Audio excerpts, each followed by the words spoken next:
Assalamualaikum warahmatullahi wabarakatuh. Selamat datang di mata kuliah text mining. Kita akan mulai dengan materi yang pertama, yaitu pengantar text mining. Teman-teman pasti tahu bahwa saat ini kita ini hidup ya di era di mana teknologi itu telah membawa perubahan, bagaimana kita berinteraksi dengan dunia, dengan orang lain, dengan teman. Di saat ini tentu kita terhubung di dalam dunia digital melalui platform media sosial dan platform yang lainnya. Dan dari platform-platform media sosial ini kita sebenarnya menghasilkan sesuatu yang paling bagi teks, gambar ataupun video.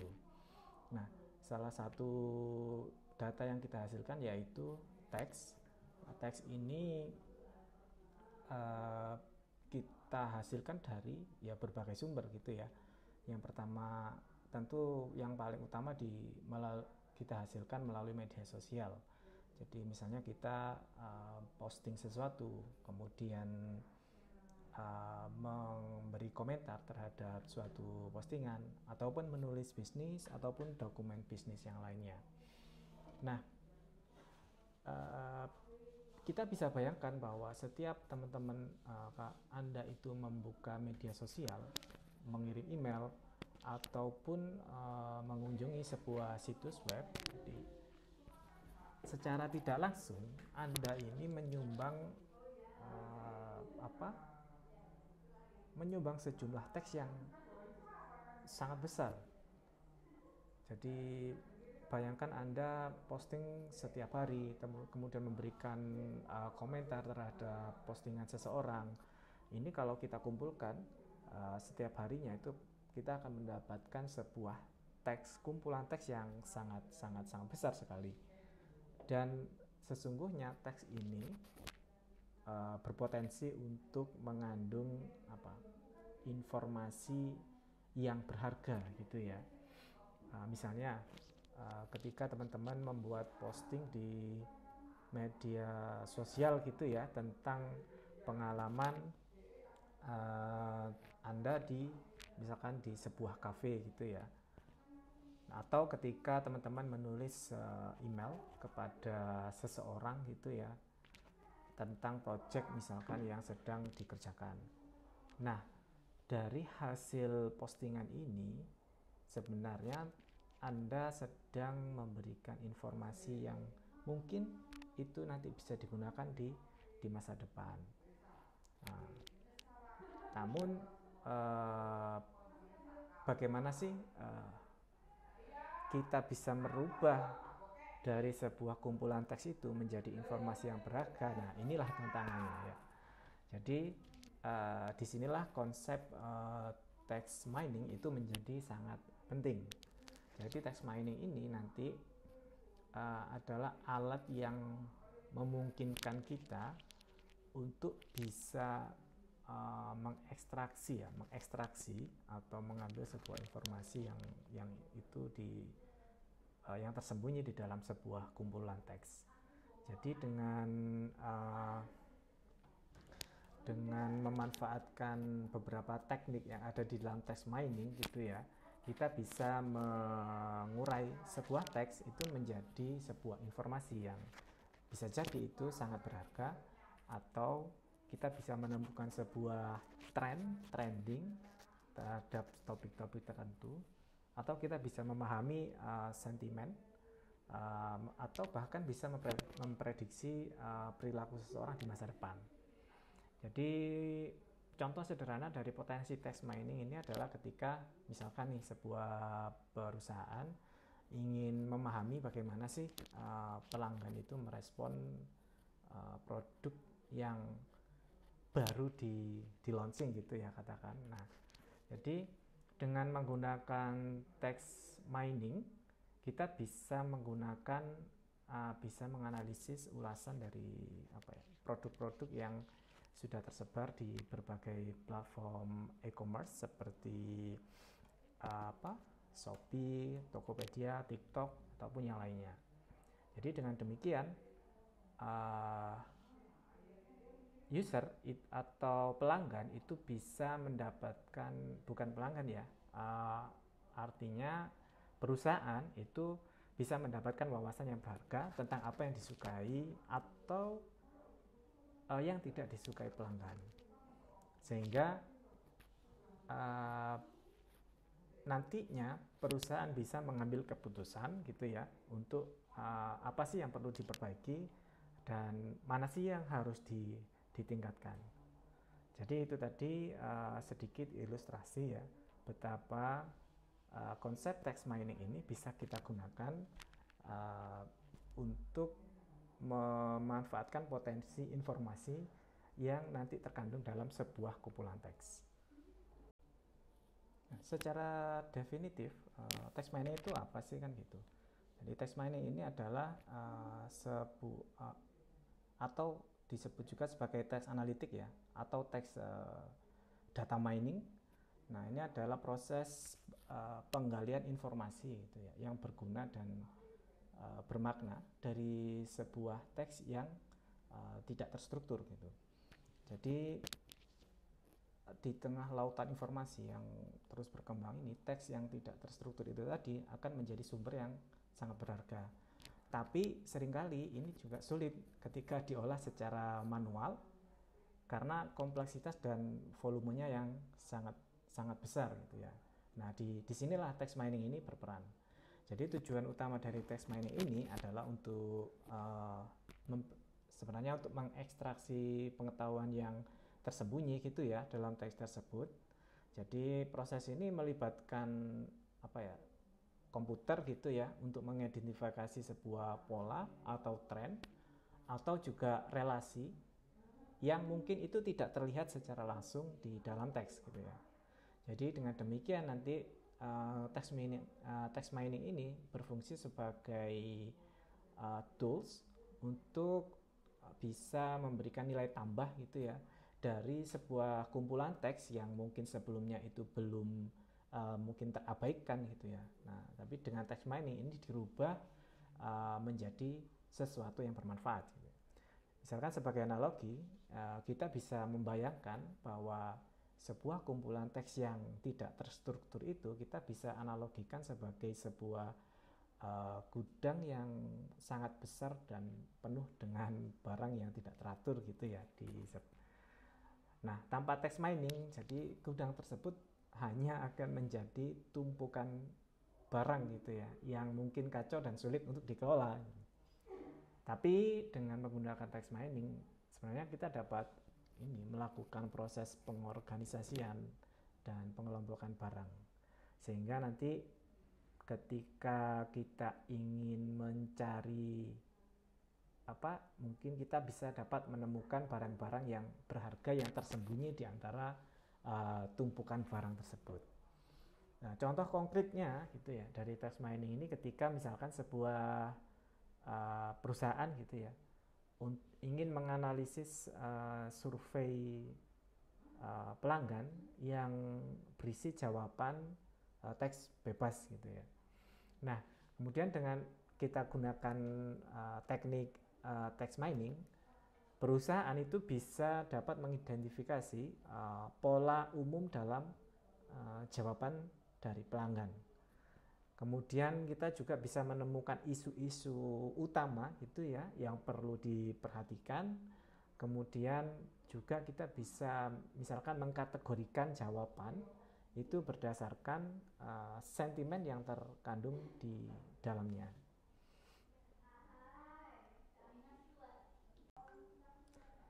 Text mining itu melibatkan beberapa komponen gitu ya yang bisa digunakan secara bersama-sama gitu ya dalam proses mengurai, menganalisis dan mengekstraksi sebuah informasi, mengekstraksi informasi dari kumpulan teks yang tidak terstruktur.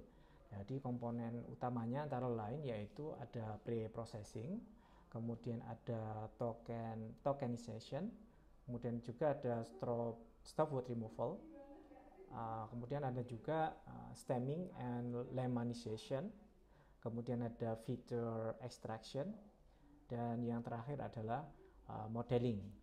Nah, nanti dari 6 komponen utama ini akan saya jelaskan di slide berikutnya. Oke, komponen utama, komponen dari test mining yang pertama yaitu adalah pre-processing ya. Jadi pre-processing ini adalah tahap paling awal ketika kita melakukan text mining. Jadi tujuannya tentu yang pertama yaitu untuk membersihkan teks gitu ya, atau menormalkan teks sehingga lebih mudah untuk diproses. Contoh dari pre-processing ini apa saja?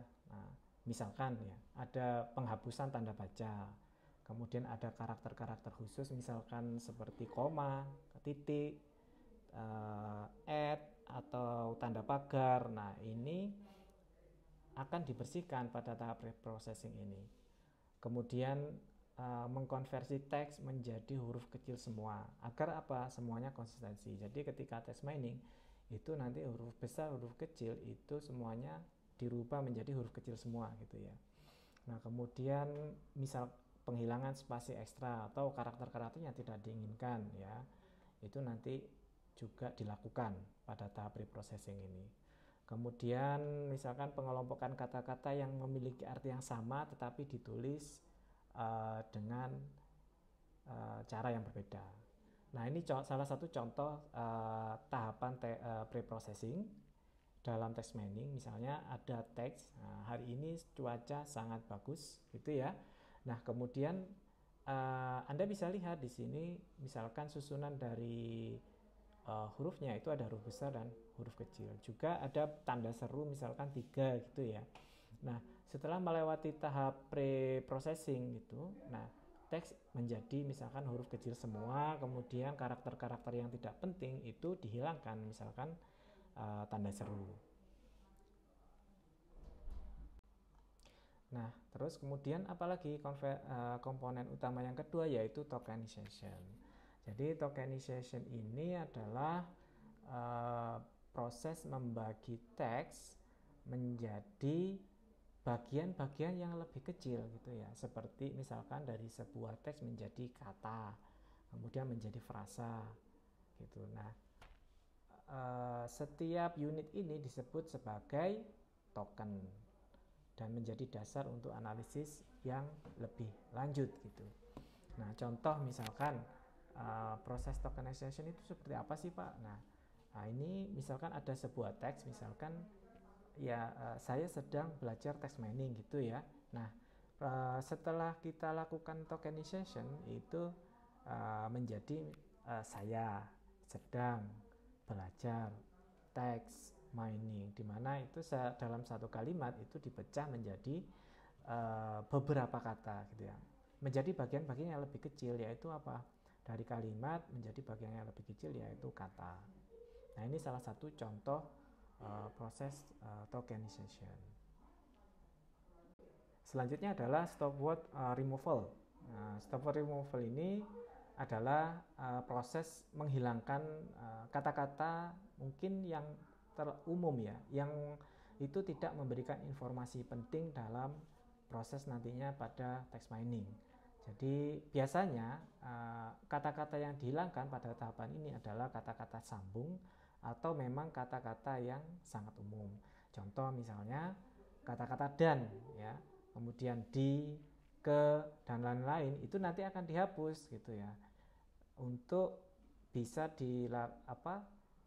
untuk bisa dilanjutkan ke dalam tahap berikutnya itu harus melalui tahapan stop word removal dulu. Jadi teks-teks yang tidak mempunyai arti yang signifikan itu juga akan dihilangkan gitu ya, dan tidak akan dianalisis. Langkah selanjutnya adalah stemming dan lemmatization.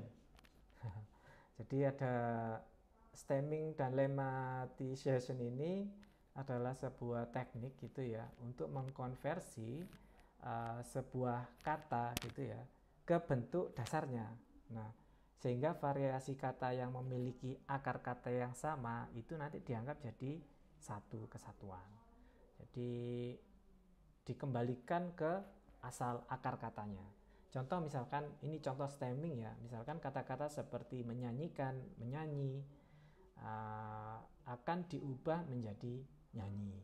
Kembali ke asal katanya. Kemudian contoh lemmatization itu misalkan kata-kata memiliki itu akan diubah menjadi milik gitu ya.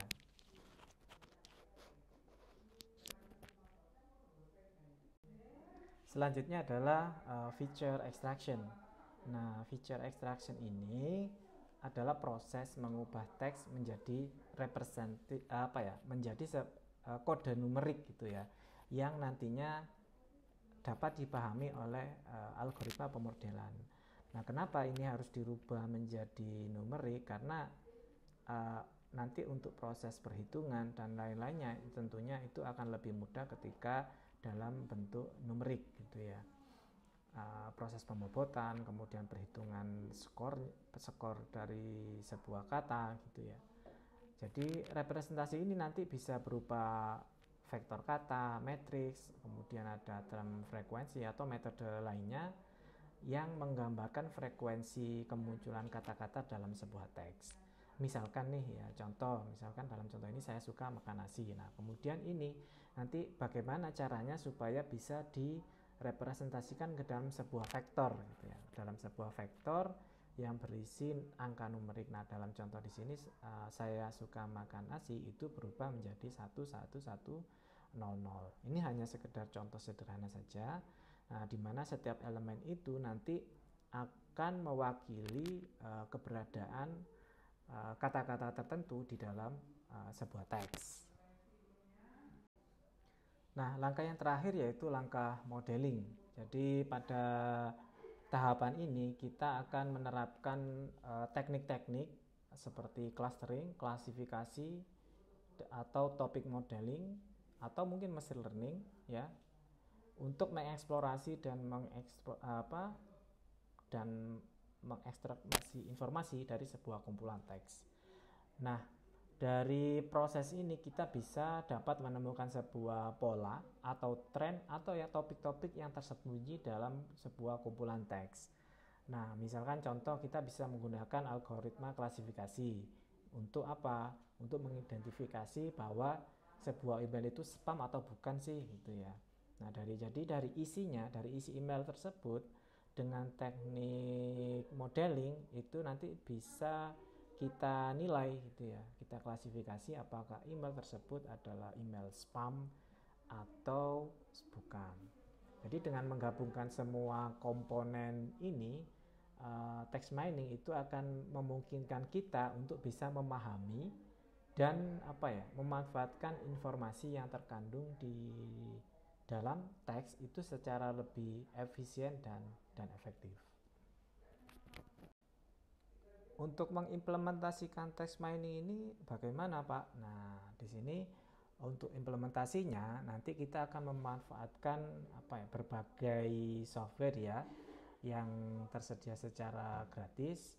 Nah, beberapa contoh software yang bisa kita gunakan dalam proses data mining yaitu misalkan basisnya kita menggunakan Python. Nah, itu kita bisa menggunakan library NLTK atau Natural Language Toolkit ya. Kemudian kita nanti untuk modelingnya bisa menggunakan scikit-learn atau juga bisa juga menggunakan Gensim. Nah, kemudian selain Python, kita juga bisa menggunakan bahasa pemrograman R. Nah, untuk pemrograman R ini kita nanti bisa gunakan library-nya TM, Quanteda, Topic Model. Atau mungkin alat-alat software yang berbayar gitu ya, contohnya dari IBM Watson, kemudian kalau dari Google itu ada namanya Google Cloud Natural Language API. Kemudian ada juga yang kalau tidak ingin menggunakan bahasa pemrograman itu kita pakai basisnya GUI, itu bisa pakai Orange Data Mining. Jadi Orange Data Mining ini sebuah tool GUI base ya, maksudnya GUI base itu tanpa perlu ngoding gitu, biasanya digunakan untuk data mining termasuk text mining. Nah, untuk kita bagaimana, Pak? Nah, nanti ke depan kita akan menggunakan dua ya. Semoga waktunya cukup. Nah, itu pertama kita akan menggunakan Python dengan menggunakan library NLTK. Kemudian nanti juga kita gunakan Orange Data Mining. Nah, sekarang untuk kasus penggunaan text mining. Jadi text mining ini adalah sebuah konsep yang atau teknik gitu ya yang sangat fleksibel dan nantinya dapat diterapkan dalam berbagai bidang gitu ya dengan tujuan yang beragam juga. Nah contohnya penggunaan text mining itu apa saja? Nah, misalkan ini ya, satu, analisis sentimen, kemudian ada untuk klasifikasi teks, kemudian ada juga ekstraksi informasi entitas, kemudian yang terakhir ada pemodelan topik.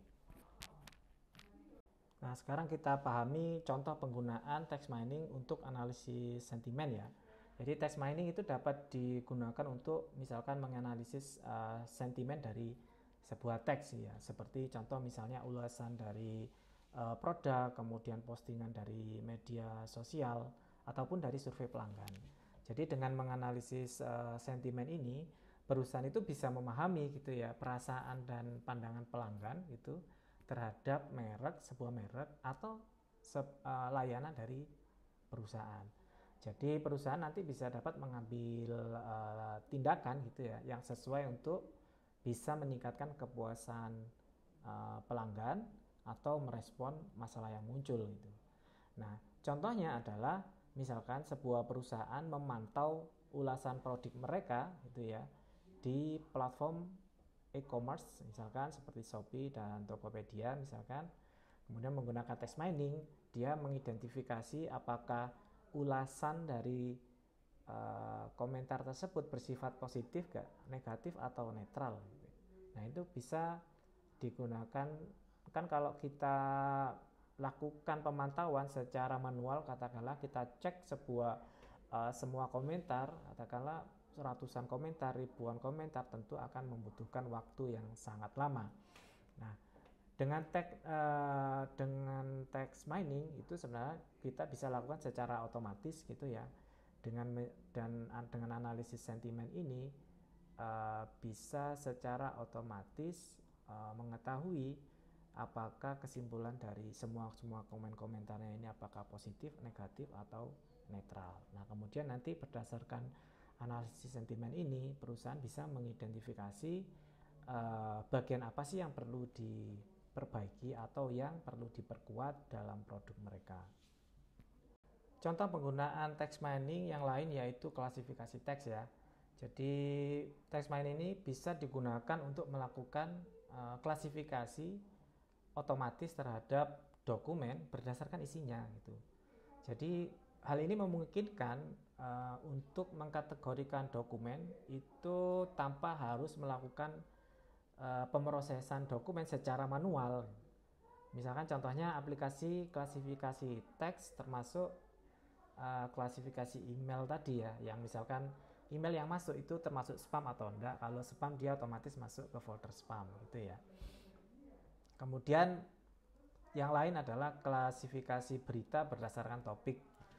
Kemudian apalagi ya, klasifikasi dokumen medis untuk diagnosa penyakit misalnya.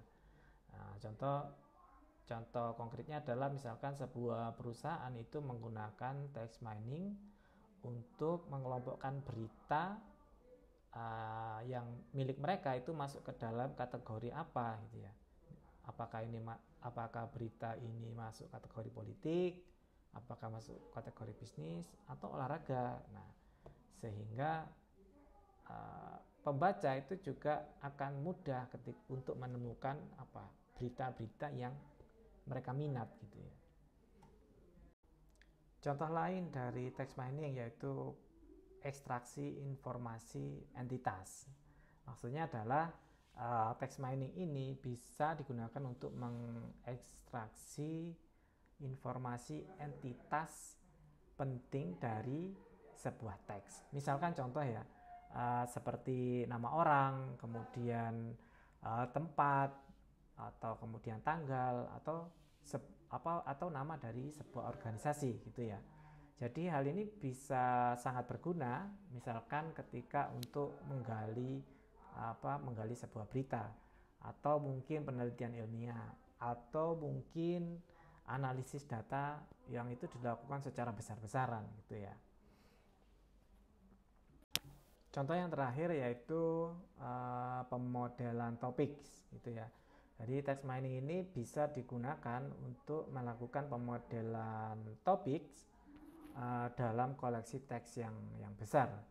Jadi hal ini nanti memungkinkan untuk bisa mengidentifikasi sebuah topik yang terkandung dalam sebuah teks sehingga kita memudahkan pemahaman dan analisis yang lebih lanjut.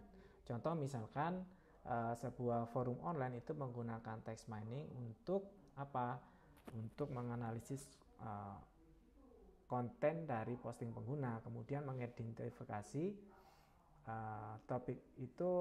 topik-topik yang paling banyak dibahas ataupun yang mengandung kontroversi gitu ya.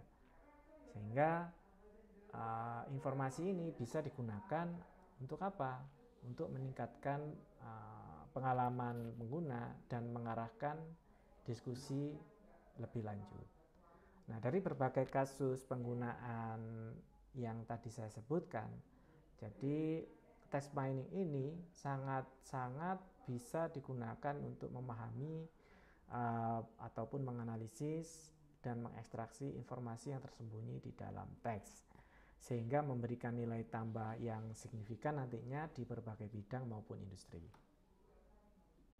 Oke, saya kira demikian untuk pertemuan kali ini. Nah, untuk selanjutnya, untuk bisa proses text mining selanjutnya, saya harap Anda bisa men-setup atau melakukan setting environment-nya ya di masing-masing laptop. Jadi silakan mulai sekarang diinstal. Kita butuh yang namanya Anaconda Navigator, kemudian Python. Nah, Python ini biasanya sudah otomatis terinstall di Anaconda Navigator. Nah, silakan di sini saya sudah sediakan linknya gitu ya. Nah, nanti kalau misalnya kesulitan silakan googling sendiri. Nah, kemudian setelah menginstal Anaconda Navigator di laptop masing-masing, langkah selanjutnya adalah mencari tutorial secara mandiri ya, dan lakukan instalasi secara mandiri library NLTK atau Natural Language Toolkit melalui Anaconda Navigator. Nah, ini nanti NLTK ini library yang sangat kita butuhkan dalam setiap proses proses text mining gitu ya selama perkuliahan ini. Baik teman-teman, itu saja yang bisa saya sampaikan untuk pertemuan kali ini. Sampai jumpa di pertemuan selanjutnya. Terima kasih. Assalamualaikum warahmatullahi wabarakatuh.